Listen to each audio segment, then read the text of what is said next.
दोस्तों आज जो इशू डिस्कस करने वाले हैं ना वो सिर्फ एक वायरल वीडियो का मैटर नहीं है। ये डिजिटल पॉलिटिक्स, अकाउंटेबिलिटी और पब्लिक परसेप्शन का सीरियस टेस्ट है। पिछले कुछ दिनों में एक एआई जनरेटेड वीडियो को लेकर कंट्रोवर्सी हुई। एलिगेशन ये था कि वीडियो में असम के सीएम को मुस्लिम्स के खिलाफ वायलेंट इमेजिनरी के कॉन्टेक्स्ट में दिखाया गया। वीडियो वायरल हुआ, फिर डिलीट हो गया।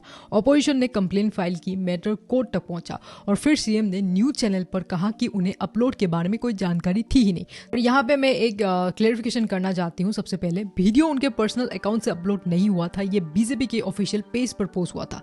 डिटेल छोटी लग सकती है लेकिन अकाउंटेबिलिटी के डिस्कशन में ये बहुत इंपॉर्टेंट हो जाती है।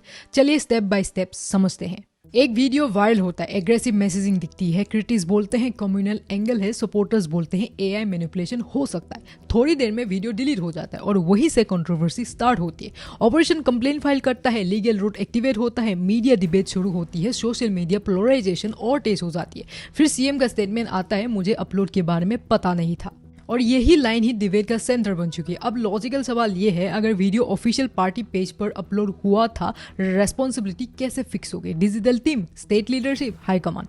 पॉलिटिकल स्ट्रक्चर में हायरार्की होती है। ऑफिशियल पेज का content usually digital media cell handle करता है। अप्रूवल चेन होती है, कैंपेन स्ट्रेटेजी होती है। तो अगर कंट्रोवर्शियल कंटेंट पोस्ट होता है, या तो इंटरनल लैप्स हुआ है या स्ट्रेटेजिक मिसकैलकुलेशन। इसमें ना दोनों ही सीरियस सिचुएशन है। अब डिनाइल स्टेटमेंट को कामली एनालिसिस करते हैं। जब कोई लीडर कहता है कि उन्हें पता नहीं था, इसका मतलब हो सकता है genuine digital lapse, political damage control. मैं किसी पर आरोप नहीं लगा रही, मैं सिर्फ पॉलिटिकल कम्युनिकेशन का पैटर्न समझ रही हूँ। क्राइसिस के वक्त पहले क्लेरिफिकेशन आता है, फिर नैरेटिव कंट्रोल की कोशिश होती है, फिर सपोर्टर्स और क्रिटिक्स अपना अपना वर्जन पुश करते हैं। और डिजिटल एरा में नैरेटिव कंट्रोल सबसे बड़ा वेपन होता है। अब पब्लिक परसेप्शन का एंगल देखते हैं। अगर कल कोई भी पार्टी बोले ऑफिशियल पेज पर पोस्ट हुआ लेकिन लीडरशिप को पता नहीं था, तो पब्लिक एक्सेप्ट करेगी क्या?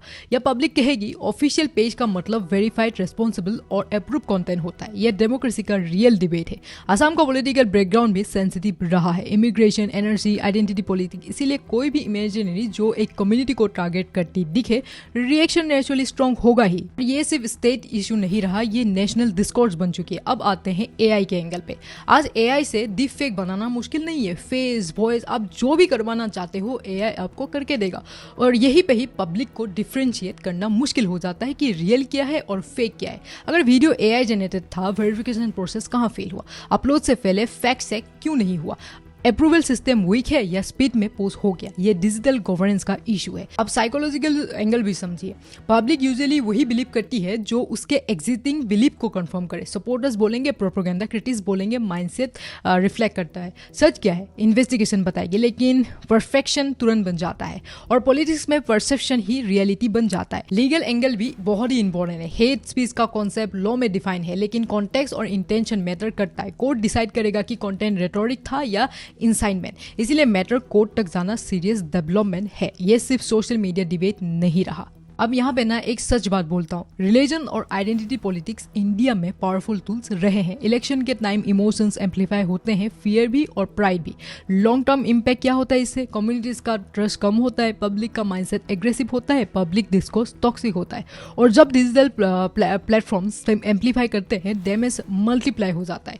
ये इशू किसी एक लीडर तक लिमिटेड नहीं है। आज एक पार्टी कंट्रोवर्सी में है, कल कोई और हो सकता है। इसीलिए डिस्कशन पर्सनैलिटी बेस्ड नहीं, सिस्टम बेस होना चाहिए। मैं तुम लोगों के सामने एक सिंपल सा एग्जांपल रखती हूँ, ठीक है? अगर किसी कंपनी का official Instagram page offensive post करे और सीईओ बोले मुझे पता ही नहीं था, शेयर होल्डर्स क्या कहेंगे?